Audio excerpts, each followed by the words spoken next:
Cheers, Taylor. Yeah. Thank you. Right. And I put my thing away. That's right, a good way to okay. start the episode, isn't it? Should we start again? Should we start again then? Right. Welcome back.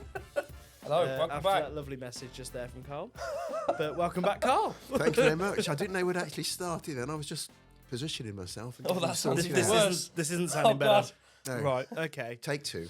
Take two. Right, welcome back to the studio. Joining us today, the man himself. The legend of late night radio, allegedly. That's what they call me. I don't know why, but yeah, it's great to be back, actually. I really enjoyed myself last time, and I got quite a lot of feedback from various people. And yeah, just lovely to be asked back, so thank you. Pleasure to have you. Well, Dan has sent us a message to say, can't be here today. He's on a hydration run, which basically means he's on the piss. Thoughts and prayers for his liver, please, people. He'll be fine. Yeah, he'll be fine. Well, he's on the 0%, so he's Yeah. got to babysit the group, isn't he? Pussy. Excellent. So this is episode 15. Is by our it? calculation? We've lost count now, mate, haven't we? To be fair, I just turned up and looked pretty. And even I'm struggling to do that now. I'll just turn up.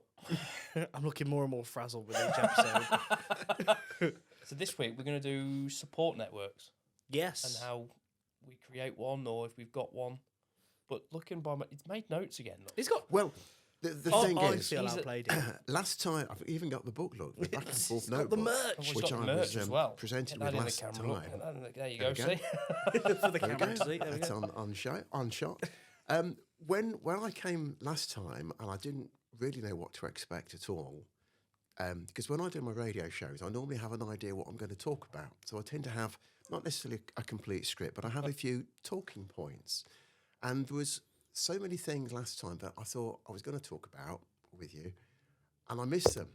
So I thought I'll make a couple of notes. Well, there's only a few notes. Look, there's not a lot in there. That is It's when he Right. turns the page and Beautiful it's like notes. a proper little dissertation going on. Like there, you mean? Yeah. Like that. So I thought I'd make a few notes, and then hopefully I won't miss anything out this time. See, that's the difference between the professionals here. And Then us. us three that wing it. We just turn up, and if we talk, we talk. If we don't, oh, well, shit. We still release it because we need the subscribers and listeners, so it makes no odds to us. The thing is, though, the way you do it, when I saw you perform last time, if that's the right word to use, That's a different sort of it was- podcaster. it was so natural, and it just works. So, you know, if that does work for you, and it seems to, because what we're on 15 episodes, with the following growing and growing. So the system that you're using is obviously working. I'll take that. Feedback from the legendary man himself. Sorted. Job done. So I do find it a bit cringe, though. You know, I mean, don't take any offence to this, Taylor, because I'm fairly sure you've done this. When you see podcasters with like the cue cards, the branded cue cards, Oh, that's a fine line you're treading there, mate. I don't know. I find it really weird. It's like you're not Graham Norton, Well, but that's just me. But anyway, just quick. allegedly. Allegedly. So support networks. So in your circle of friends, or Friends. well, in your circle, is there What did you one, call me? Pardon? Is there one person that you would always go to talk about your mental health? Like, let's say years ago, would there be? Because I can't think of any of my school So when friends, you, I was going to say, when you college say friends. years ago, do you mean sort of back in like Yeah, school, back in a college couple of days? when I can't really think of anyone I would have gone to and gone, yeah, mate, I'm struggling. I can't really think of anyone. No, I don't think I had anyone. And I remember being in, in secondary school it wasn't really an issue because I thought, you know, I'll just hide myself away. But going into sixth form, and I was struggling myself, coming to terms with my sexuality and all that shit. Don't ask me about it because I can't be asked to talk about it. Anyway, I thought I could tell my best friend about it. And I thought of all the people in the world to support me and understand, he'd be the one to do it. Did he? No. Instead, he decided to spread it around as a rumour and tell everyone all about it, which for me at the time was a massive deal. Looking back at it, I'm like, stop being such a prick. Yeah. Like, it's not that deep. I really couldn't give two shits. It's not who I am, it's just a part of who I am. Yeah. Do you think that was an age thing, that at that stage of your life and your friends' concerns were of an age where they didn't take this sort of thing seriously. It was, Potentially. I never really thought too much about it. I mean, obviously at the time it was all I could think about. Yeah. And, it made it almost like a living hell to the point where I was actively getting violent towards some people, which, if you know me, yeah, I might talk, but I ain't definitely walking the walk. I'm not You're a violent soft as person. shit. No. Like, if I have to be, obviously, but like, I'm not a violent person, but I was actively being violent towards some people if they'd make and they wouldn't even be like, I say nasty comments. To me, they were. And obviously, it's all about your perception, but small, stupid comments that you really shouldn't let get to you would just make me lash out. To the point where I had one kid pinned up against the locker, like almost off the floor, and he was quite a large kid. So I was impressed with that. But at the same time, it wasn't who I was, and I didn't like who I became, and I just didn't have that support. So then, obviously, when I finally left, and then I started working full time rather than part time, it was only when I started working at Cov Cathedral that I started to get some form of support network. Only briefly. And that was sort of at the time when I was starting to acknowledge what mental health I was struggling with. Yeah. And that I'd identified it as anxiety. And I remember speaking to my boss at the time, who's actually still there, and just saying, look, I'm really struggling and I don't know what to do. I said, I've been to my GP, but they've just given me these tablets and all they do is make me feel numb. Yep. And I don't like it. And the first thing he asked me, other than just, are you okay, was, what do you need from me? Do you want to eat? And he offered reduced hours, reduced workloads. And I was like, no, absolutely not. Keep it coming. It's keeping me distracted. I just wanted you to be aware. And then from that point, we always had a weekly one-to-one anyway, but he'd always check in with me, make sure I'm doing okay. And obviously there was one other person in the office that was like, how you doing? But my boss was on it. And I think from that point was when I started to get support. But before then, complete opposite. Very difficult, isn't it? It is, yeah. Very, very difficult to. What about you, Liam? What your support? I'd probably say network when I be? was going through college, and I can't really think of anyone that I would have spoke to really. And then I think it was when I went through all them armed robberies and things like that. There was probably a couple of work colleagues. There's a couple of store managers that I became quite good friends with that I'd probably talk to about sort of feelings, but nothing too heavy. But I think it was probably Back and Forth was when I first really started to open up. Obviously, I've been to the GP, I've been through the therapy, I've been through the medication. I've been to the therapy, 12 sessions of that, but I think until I started going on the socials with Will, Dan, and the walks, is when I felt more comfortable because people were going through exactly what I was going through, and nothing would be a shock to them. It's not a case of, oh, I feel like this today. They go, I felt like that last week. This is what I did. You can relate to that.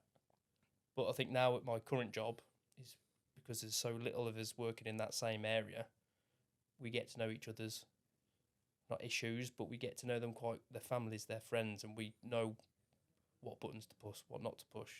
And I think that little tight-knit circle and what I do now in the workplace has helped me open up a lot more. I mean, what about you? Who would you go to? Or was there anyone that you went to? Well, I mean, apart from the little incident I mentioned when I was guesting on the last podcast, I've been in a fortunate position where I haven't had any real issues. That you get a little bit of anxious at the moments and things, but I'd probably talk to your mum.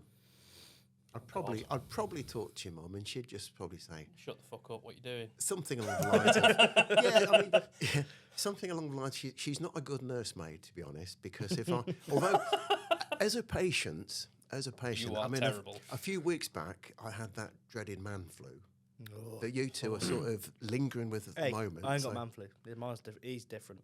Oh, is I'm it? very different, mate. Anyway, Why do you think I'm sat over here? when as an example, when I had this man flu episode for the weekend, Didn't we know it? and Liam knew about it. And I he was didn't even like live there anymore. 4 or 5 miles away. everybody knew about it. It was all over everywhere, you know. But I didn't go mad on Facebook, to be honest. I think I was quite calm, because some people on Facebook and Twitter and things, when they've got, they go into every detail, don't they? Every single detail.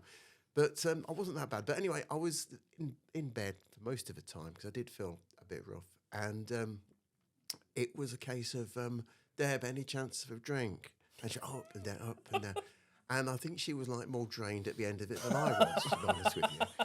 So, under those circumstances, she's a good nurse, really, I guess, really. But I don't know how she would react if I said something like, look, I'm having problems with this. I don't know. I think she would be quite shocked that I was going through that situation. And apart from being comforting, I don't know whether she'd know how to deal with it. I think it's because Mum and Bridget, especially, they see us every day. So they're probably used to some of the behaviours that we show. And the behaviour traits, yeah. And I personally don't always like to bombard Bridget with, I'm feeling low today, I'm feeling like this, because she's got the kids. She's got me to fucking look after, and that's difficult enough as it is. She's got the house to run. Her job, which is 10 times more stressful than me. Do I really want to add that pressure onto her already big workload, where I know she'd probably sit there and listen and then go, right, what are you going to do about it? But you sort of go, do I really need to bombard her with this shit all over again? Yeah. When she's seen it and gone through it, it's like, But I know she'd say, talk about it. Yeah, Don't it's like, bottle it up. I know we touched on it briefly in a previous episode about that feeling of burdening our loved ones, even if we're not. It's that feeling that we are. And I think that's what sort of makes Back and Forth so ideal. Well, it makes it powerful, doesn't it? So if you ever feel like, okay, my partner has got a really, really stressful job, I don't want to just pile on top of that. I don't want them to basically have to be at work when they're at home. Yeah. Use us. Even though I can guarantee this now, they're not going to think you're being a burden. They're going to want to help you. Yeah. But obviously, we can't stop you from feeling what you feel. Yeah. Use and abuse us. Offload to us. Like, if you feel like you're being a burden, just come to us. Do we mind? Absolutely not. That's what we're here for. And it's I think that's the beauty of it all, is we're building that extra support network, and potentially even that first support network for a lot of people. And from some of the stories that I've heard in the group chats, face to face, you're just thinking they've gone decades without any form of help. You can sort of see it, can't you? All of a sudden, when they're explaining what they're going through, you can see the weight being lifted. It's like they just go, "Oh, that's better." But then all the members are bouncing off. They're bouncing off each other. They're going, right, let's meet up next week. I need help. Right, we'll go out for a coffee and we'll go and do this together. Yeah, I mean, that's it's like a new friendship, and it's like... it's like you and Dan were saying, and I mean, I experienced it when we were at the Raglan Arms. I think it was the first time, where we sort of sat there, and then all of a sudden they're just talking amongst themselves. And you're sitting back going... And you're like, you are like a proud parent, because it's like, this is exactly what we intended. Yeah. So obviously we're there as anchor points, a familiar face at every event. Yeah. To say, okay, if there's no one here you recognise, look out for the come boys have a in chat blue. with us, and then someone else will come along and have a chat with us because they don't recognise anyone. Yeah. And then they'll get talking, and then boom, their own little network within a network. And it's just incredible to see. I absolutely love it. What do you think promotes a good support network? Because we can talk about the negatives. We can talk about the people that will listen, but they'll go running to a colleague or a friend and go, oh, look what they're going through. Here we go again. Same old shit, different day. They're off work again. Look, there's nothing wrong with them. So what would you say promotes a good support network? Ooh. That's a difficult one. That is a tricky one. I think it's surrounding yourself with people you can trust. See, and that's a tricky one to get started on. Yeah, because it's getting to know the people or the person and thinking, can I trust them?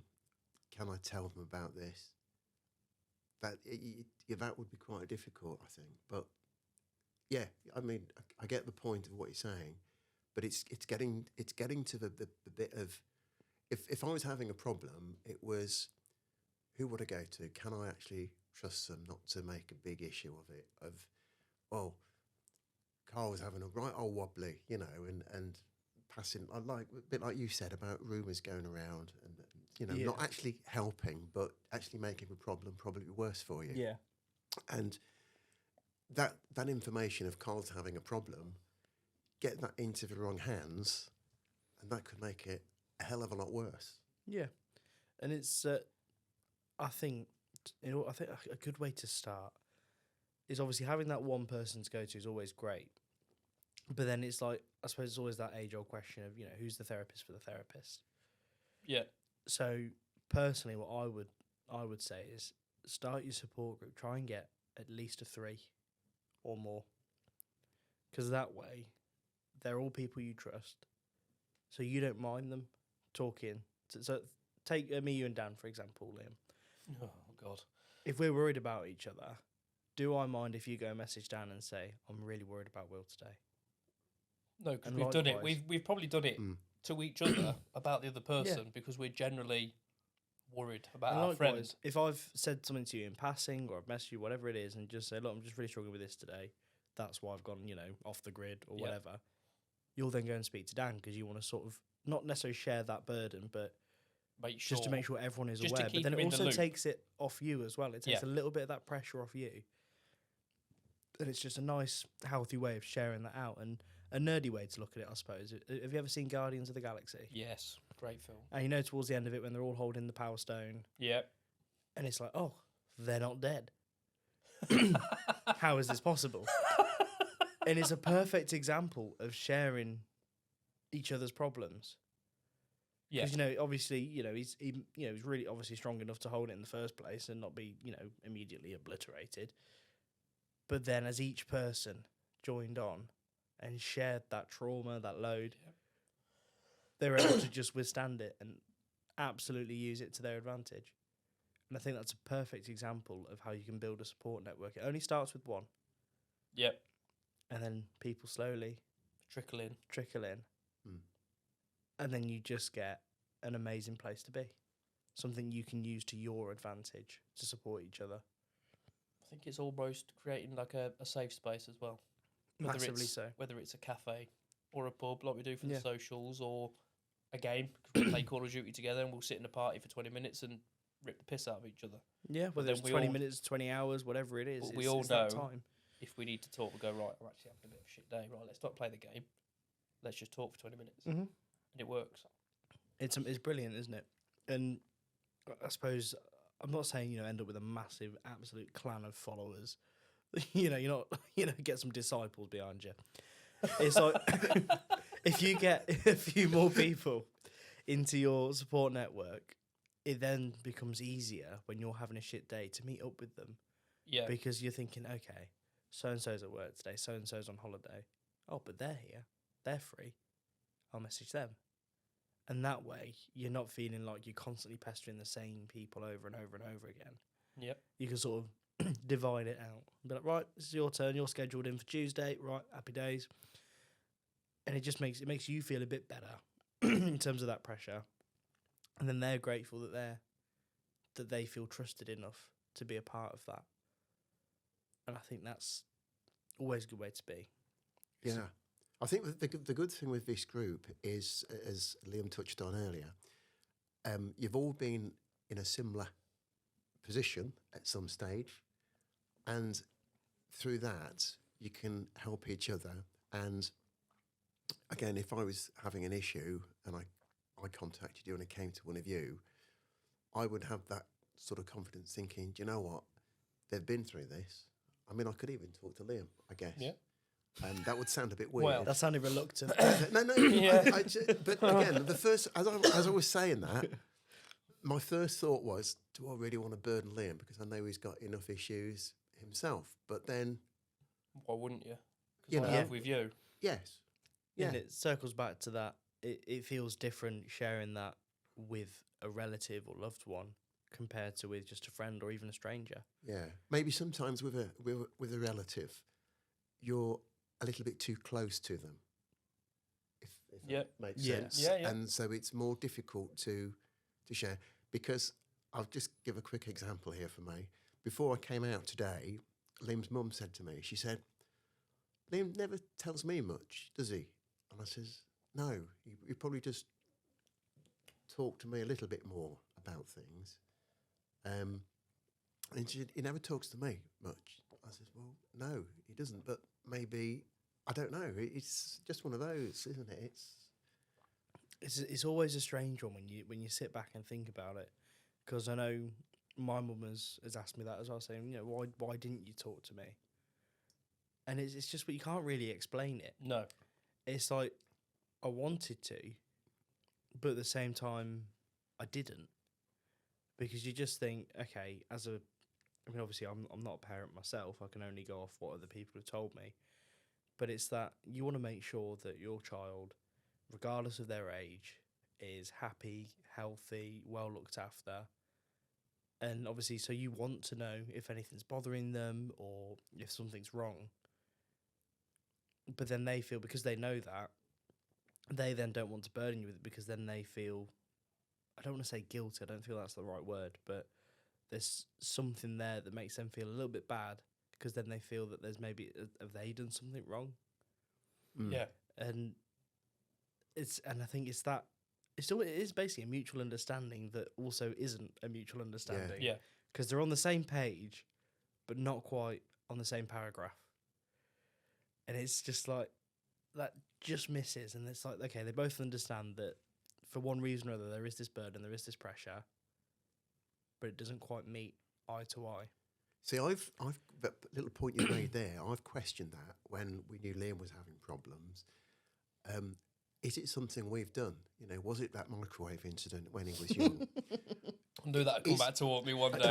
I got Knew it. I got to get it in, and it's not on my list either. Wait. But wait, I'm on living now.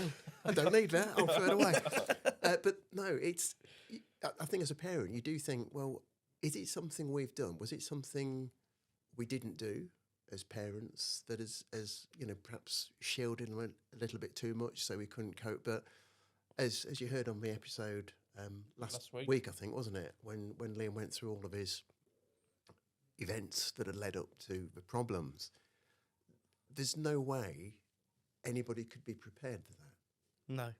I don't, you know, it's just a combination of things, one after another. One little thing, maybe you could deal with it better, but a combination of events in your life at a certain time is just so difficult to deal with.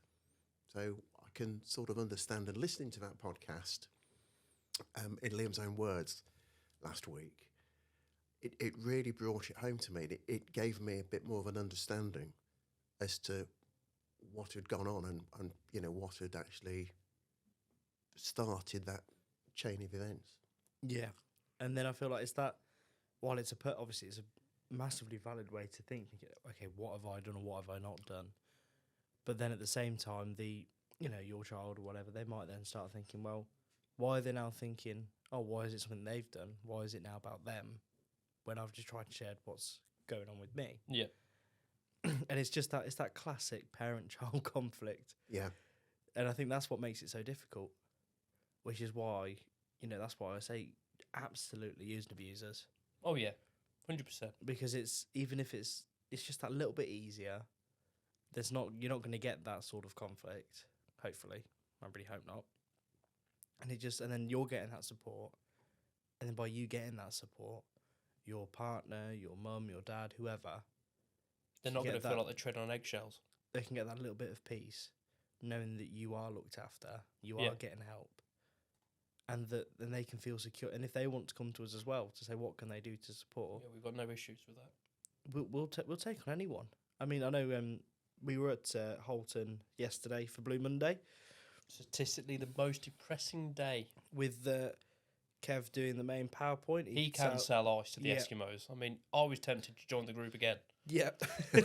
He did that well done, Kev. And and as he said there, he said, yes, okay, we're a men's mental health group, but if you're a woman and you come to us saying you need some help, and everywhere you've looked, we're not going to force you away because you're a woman. Are we going to say no because you're no? We're going to welcome your open arms and give you the support that you need.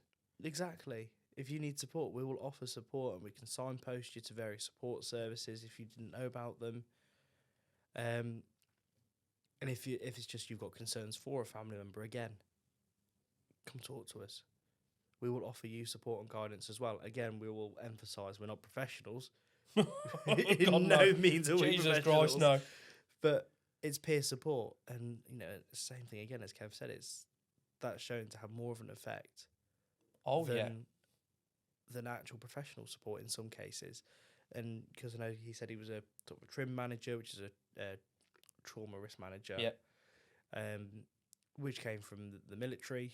I think was it the SEALs he said it came from? Marines. Marines, that was it, sorry. We're not Yanks. Come on now. SEALs are American.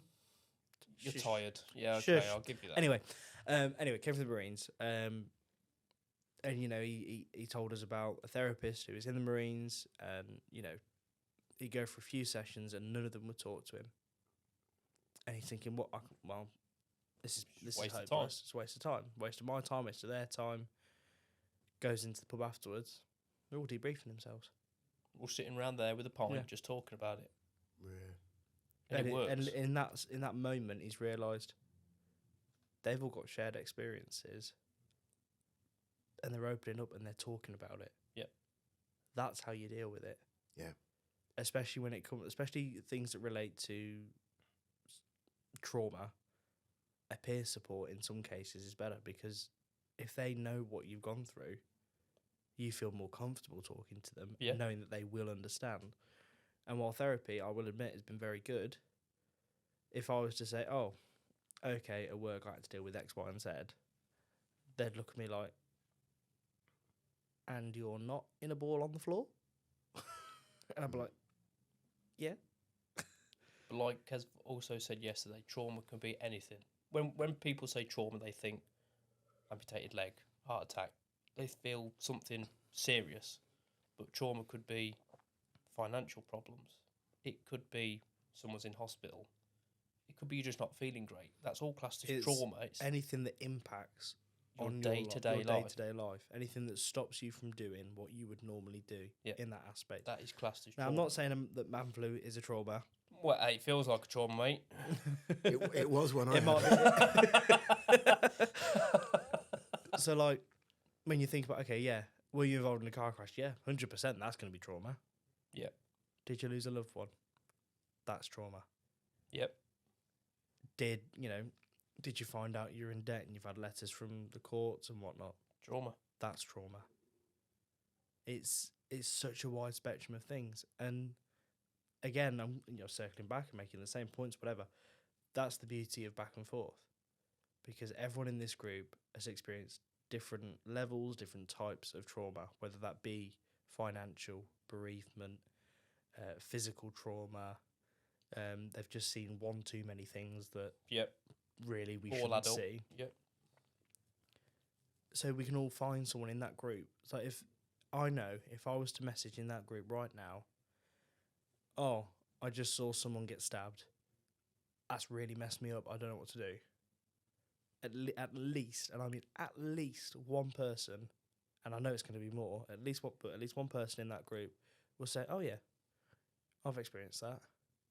Talk to me." I'll drop you a message now. Yeah, and I've seen that a few times over the last couple of weeks, saying, "Oh, drop me a message. You don't have to discuss it here in front of everyone. Drop me a message." And whenever I see that, you do feel like a proud parent, don't you? You sort of go, "Oh, it's working." I sit back, I feel all smuck. I'm like, oh, it's warm inside. But that's a lovely feeling, isn't it? That's really nice that you're helping people. When I said to somebody at the day job today what I was going to be doing this afternoon, and she was asking me a little bit about the group, and obviously I'm not an expert, but I've got a good insight now into what you do, and I've learned an awful lot from listening to the podcast and looking at the internet and things. And I said, well, basically, we just go and talk. I said, I'm just doing a guest spot. We just go and talk about men's mental health issues, what the group's all about, and little subjects around it. We make it lighthearted. And she said, that's brilliant, because it's all about talking. And this is a lady who you wouldn't have expected to have said what she said. If anything, she would be somebody who would almost, I wouldn't say make fun, but just wash it away and think, oh Yeah. yeah, Carl's going over, yeah. But she said, that's great, that is, get people talking. And she'd got it straight away. So the aim of what you're doing is bang on. Yeah, and I know Dan's mentioned it. I know you've mentioned it as well, Lynn, before. We've had partners of men struggling come to us That's increased a lot. more so than the actual men themselves. Yeah. And then that's how they've got involved. And they're dropping us a message going, I've noticed he's been struggling for weeks, but I'm also struggling. Can you help both of us? Yeah, no problem. Of course we can. Come along if you, and you know, it's like, okay, yeah, we say the socials are for men and whatnot, but if you want to come, We come would along. rather you come along to a social for us to talk to you on how we can help both of you It's like if you want to sit than you're not. away from the main group, whatever, that's fine. We'll come and sit with you. Yeah. We trust them to get along. Not to We'll- fight. We'll leave them to it. We'll come have a chat with you. Yeah. And Yeah. you can talk to us if you want to. If not, we'll just talk absolute shit. Do you think there's still people who don't quite know where to go for help? Oh, very much so. You know, Yeah. obviously the group's here and it's getting the word out. But, you know, from a professional point of view, I think we touched on this last time I was in. If I had issues, I wouldn't really know where to go to because... Well, it's the problem of going. You ring the GP. You've got to get past the receptionist. She wants to know what's wrong with you, so you've got to explain to one person. Then you go to the doctor. You've got to explain to that person. Then they go, "Oh, we'll refer you," but that's a waiting list. So you've got to explain it to that Again, person. Yeah. Then you've got the 120 questions to go through for them to go, "Yeah, okay, you need therapy," but that's another 10-month waiting list. And then Kev said yesterday, it takes 6 sessions of therapy for that person to finally talk about what their actual issue is. And you think, oh, 6-hour sessions. Whereas we've had people come to the group on a social walk, and within 5 minutes they've gone, this is what I'm going through, this is what I'm feeling. Yeah. And they've never met us. You think, fucking hell. That's what I found better than therapy. And I think it's that, you know, you're not sat opposite each other with that pressure to talk. Yeah. Because they're not Because going to obviously talk. when you walk into that room, for some people, I mean, for me, you know, she'd sit there in silence and just look at me and I'm like, you fucker. Because then I feel really awkward and then I have to fill that silence. Then at Yeah. some point or other, it just all comes spilling out. Yeah. Because it's like, I've run out of things to say now. Great. But then it's that not having that pressure of someone sat opposite you with a notepad or whatever. We're just walking and talking. Or sat there with a pint. And that's the beauty of it. That's what I fucking love about it. It's Oh, yeah, it's great. it's serious but unserious. Yeah, we can't be serious at all, can we? I think you've been quite serious today, I've got to yes, say. It's yes. very... Well, let's lower the tone with some love spuds then, shall we? Love go. spuds. Now, look, you've Oh, got have you got a notes, lot? Oh. obviously. I It's have on his got- Look at how list. many he's got. And they're not I have shriveled got- this time. No. They're huge by the looks of it. There's one little story. Let's not talk about your dad's spuds. This You one, wait till you hear mine. I'll get them out in a moment. Just be patient. Oh, it's being filmed. I've just realised. We can make some money here. We're all right. Yes. Before I give him my love spuds, I have got one little thing I would like to sort of raise, which Don't say that. Jesus. got an issue. Hang on. God. Take 2. Let me forward you to the complaints department. When and this is a story about Liam, how sort of honest he was at the time. I can remember when he got referred to his he'd been to the doctors and he'd been diagnosed, and we had a situation where he'd got to wait for some therapy appointments. I can remember my therapist's name, Lisa. And She we went. was fantastic. Was she? She was Irish. To be sure, so she was. Honestly, once we got to know each other on a personal level, she was actually really nice and she helped a lot. That's So good. if you ever isn't it? listen, Lisa, there you go. There we are. So we had a day out in Alton Towers one afternoon. We took the grandkids to Alton Towers. We were all there as a family, and Liam wasn't really engaging into the afternoon. It was like part of the car, and he sort of walked ahead in front with his bag and everything. He was just really totally out of it. Was there in if I body can but be not honest. in mind. Yeah. And his phone went, and it was the therapist or the therapist's assistant to make an appointment. And I can remember Liam saying, because I heard him on the phone, she must have said, hello, is that Liam? is it okay to talk? He said, well, I'm actually out on a day out at the moment. I'm in Alton Towers. And she said, are you enjoying it? And he said, I'm hating every minute of it. There's people everywhere. He said, it's horrible. And it's just the whole people thing around him on that day, he just wasn't in the mood for it. Now, if we go out now, it's totally different. So it certainly helped. But the way he said to this lady on the phone, I'm hating every minute of it. I could remember them words. And I said, what did he say to her? He said, I told her I was hating it.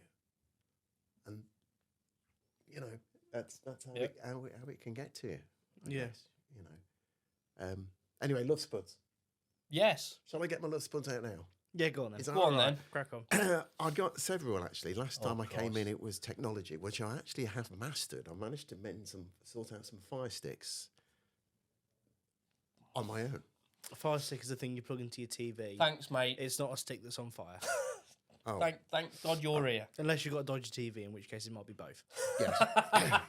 Anyway, that's over and done with. So that's one to cross off the list. So that's good. So obviously talking about technology has somehow helped me. Anyway, love spuds this week. It's at Roadworks. Oh, no. Roadworks because They're fucking everywhere. everywhere I go, it's not. Oh, it wasn't too bad today, but driving over to Bulkington, between Nuneaton and Bulkington, there has been an absolute horrendous amount. Whichever way I drove, roadworks everywhere. But that in itself is bad. But in each case, when you get to the roadworks and you get to the man with a stop-go board of the traffic lights, there's Paddy with his shovel leaning up against it. Cancelled. And there is. And then there's another two blokes thinking it's a bit too cold. We'll sit in the van and we'll just have a little fiddle on our mobile phones. Nobody's actually working. Nobody's actually dealing with the roadworks. So subsequently, it goes on for weeks and weeks and weeks. And on a motorway, if you go on a motorway, they have these signs everywhere now saying, you may not see us working. We're working at night. Whether they do or not, who knows? I'm really tempted to drive out one night and just go and have a look to see if somebody's... Yeah, but you're in bed by half 5. I mean, you're going to make me sound like a tinfoil hat kind of guy now, but I have seen them. At night? Yeah. Have you? I've had sightings. Can you get me a photo? They're really blurry and they're just like random orbs on the screen. Yeah, that's what it is. But roadworks, that's my big thing at the moment because everywhere I go, it just seems to make a journey that should be 5-10 minutes, twice as long. And getting through town is just a nightmare. It is. And it's almost like all of a sudden, whether there's just a load of money that's been released to fill a few potholes or dig up a gas main, I don't know. But it just seems like, certainly in Nuneaton, every single road has got Paddy working with his shovel. Yeah. On his own. It's the same in Coventry. And we're not even coming to the end of the financial year. No. Usually it's, around about March, April time that all the roadworks start showing their faces. But for some reason this year it's come early. That's it. And it's to the point where, like on a weekday, middle of the day, it's like rush hour traffic all day. Literally all day. I was like, what the actual fuck is going on? I'm just trying to get to Tesco. A 5-10 minute drive. It's taken me half an hour because I needed fuel and I've just used the fuel trying to get home. Like, I may have well just made my own petrol. Like, and it's ridiculous. So obviously, like, I'll leave my street and then it's like, straight away, boom. Roadworks, Hall Green Road. And then it's like, okay, my light's just turned green, but there's still about 5 or 6 cars coming through. And it's like, the fuck do you think you're doing? Yeah. And then you beep, but then you get annoyed, and then they look at you as if you've just insulted their mum. Like, I'm sorry, but you're the absolute... I'm not going to say it. You're the absolute idiot that's decided red means green. I'm sorry, are you red-green colourblind? If you are, get it sorted. Shouldn't be driving. But guess what? If you're colourblind, look at the order of the lights. It's very easy to work out. Yeah. But hand your licence back. If you're on a colourblind, you shouldn't be driving and don't be an electrician. Yeah. That's my top tip for today for you. Or someone who diffuses bombs for a living. Absolutely, yeah. Don't cut the red wire. Which, bollocks. That reminds me of that. I don't know if you remember Too that late. one. The advert about cyclists. And it's like, cut the red wire and then he cuts the green one or whatever. And it's like, you couldn't tell the difference. What is your love spuds, Will? Have you got any?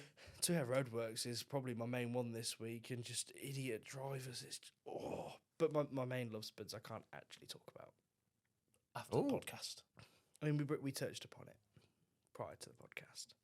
Yes. That's my yes. main one. Okay. This is an off-air one. Yes. For me, it is people that can't indicate or refuse to indicate. BMW drivers. Mainly. Or they'll indicate very last minute. You'll get to a roundabout and they will start turning. You're right, I can go here. Nope. Indicating the way you want to go. You do. Or they do 20 and 50. It really grinds my gears. People don't understand, literally. People don't understand Yes. Good point. Going too slow is not only is it also an offence, but it's dangerous. Like when you see people doing, 40 or 50 on a motorway that hasn't had the speed limit changed, you're going to cause an accident. Yep. Yes, okay, everyone should be paying attention, but when you've got a lorry driver who's been on the road for, God knows how many hours, and for a brief second you've come onto the slip road doing 30 miles an hour, are they going to slam into the back of you? Probably. Yep. Yeah. Because you're going too slow. It does mind nutting. Okay, yeah, obviously you shouldn't be razzing about the place, but you also shouldn't be just plodding along. On the way home today, Liam, I'll get out of third gear for you. Thanks. Please do. Dear God. I am a bit of a James May, aren't I, in a car? I've got to be honest. I'm a little bit. Slow and then there's reverse. We went go-karting for my stag do to the point where Did he equip indicators to his go-kart? me and my friends Just had it on lapped him constantly. and my granddad about 25 times because they thought the 5 mile an hour speed limit in the pit lane was round the course. I didn't feel safe. They don't in even those have a go-karts. speedometer. Yeah, but I didn't feel safe in those go-karts. They did. Where did you go? They're snazzy I'm trying to go-karts. think where it was. It's ace karting. It's closed down now. Oh, was it? Yeah. We closed it down. You did. Oh, I did, yeah. I think they actually said at the end, I think You are the slowest. I got the record of being the slowest driver ever that had gone around. But I did enjoy it, but I just took my time and just went round, and I kept sort of Checking over your the blind shoulder, spots. checking the blind spots just to make sure, You'll have to put L plates on you next time. Yeah, it was good. I mean, it was was a an good enjoyable day. That was part of Liam's stag day, wasn't it? Yeah. Cool. Many years ago. That's a long time ago now. We should have another go-kart. We should have a go-kart. Go-kart, social go-karting. There we go. Because team sport up in Canley, I've been there. down in Canley, I should say. Nice place. It's a good one. No Really good. speedometers on it either. There you go. It's But if you fucking want a deadly. speed car, if you want like a lead car to, I'm your man. No, we want to go fast. Oh, yeah. Okay, fair point. Now, I have a funny story about my post office situation and my vasectomy. I know we've not mentioned it in a couple of weeks. Now, I strap can't even in. imagine. I can't even Strap imagine how in. this I is suppose linked. both And include strap packages, on. so so I had to send something away in the post yesterday. I won't. did you get this confused with your vasectomy? No, they're still intact. I had to send something off, shall we say? Oh, You can imagine. I can, and I really don't want Yeah, to. well, won't say what it is. So, you go to the post office man and they go, hello, mate. I said, I just want to drop it off, please. Can you put it on the scale? I said, yeah, no problem. He says, what is it? I said, I can't tell you that. He says, well, if you don't tell me, I can't send it. Bearing in mind, there's an 85-year-old woman behind me waiting to get a pension out. I said, I really can't, mate. I said, I really can't tell you. It's embarrassing. And B, you're going to drop it immediately. I had to tell him because he refused to send it. Did you whisper? No, Did you sort of... I didn't. I've never had that where a post office has asked me what the parcel Yeah, is. they have to ask you what's in it now. Yeah, I've last few times I've been, they If it's put a over a label certain on. height Yeah, or they- width or whatever weight, they have to ask you what's They in it. put a label on and you have to put a description of what's in it, or they write it out for you. I've never had that. Never had that. Well, I don't want it again, mate. If I'm honest. So what did Barbara think? Oh, she loved it. No. Not the package. No, not the package. Anything else? Made her put a pint of milk down, did it? It weren't a pint, mate. Moving on. Teaspoon. Yeah, thanks. Mental mailbox. We've got a special one, and it's not me. Ooh. My dad's had a message. We have now. what happened is He's printed it. I've printed it. He's old school. He's old, and he can't read that well now. Well, technology's let me down, as you know. You heard the printer story, mate. I did a gig many years ago where they said don't use cue cards because you'll drop the cue cards. So put it on a tablet thing, and it went off halfway through, so I had to ad-lib it, and it was a bit of a nightmare. Anyway, what's happened here is I put a post on social media, I think yesterday or the day before, just to sort of promote my radio show and also to say that I've got another guest spot on your podcast. And this morning, when I looked at my emails, I've got this email that's come through. Now, the person concerned wants to remain anonymous, which is Perfectly quite fine. understandable. And I've just printed it out from the email just for text, so we haven't got all the details and I mean, things. it is one word a sheet, so we could be here for some time. Yes, so here we go. It's better than yours, one letter. Fair play. So Cheers, mate. anyway, from my anonymous person, shall we say, it starts off, "Hi Carl, please keep this anonymous. I heard you talking about men's mental health on one of your radio shows, and I've had a look at the group's website and also listened into some of their podcasts.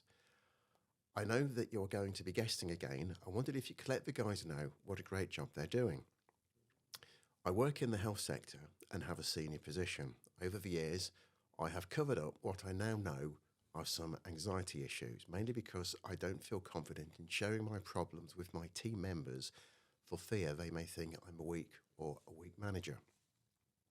After listening into some of your talking points that the charity are dealing with, it must take an enormous amount of courage to talk about the subject, and they don't seem to be afraid to share their stories.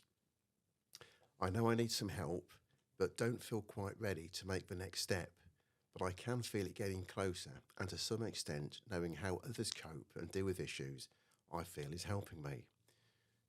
He finishes off by saying, "Good luck to all, keep up the good work, what you're doing." And then he says, "P.S. How come you always sound so happy on the radio? You must have bad days like everybody else. Just something I thought of as I was typing this email." Now, I think that's really nice that That's really he sent lovely. that in. And he particularly wanted, there was a little bit more to the beginning, which I won't read out, but he particularly wanted me to present that to you both. That's made it worthwhile. And take it, because as he says in this, he's not ready to go all out, but he feels that he's being helped by just listening to some of your stories. And I think that's really nice. Quite powerful, isn't it, mate? So, That is, yeah. That's incredible.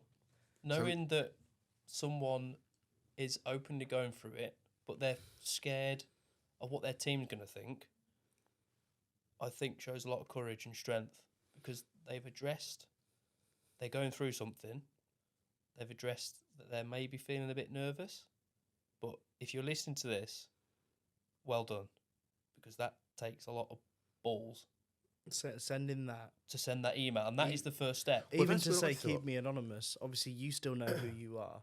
And maybe other And- people will know who they are. And I can already tell, you've written it out 50 odd times, you've deleted it, you've retyped it, changed it about, Press and that then you send spent button. about 3 hours hovering over send. well, that's what I thought. I mean, the fact that he sent that to me, just from a little note I put on social media.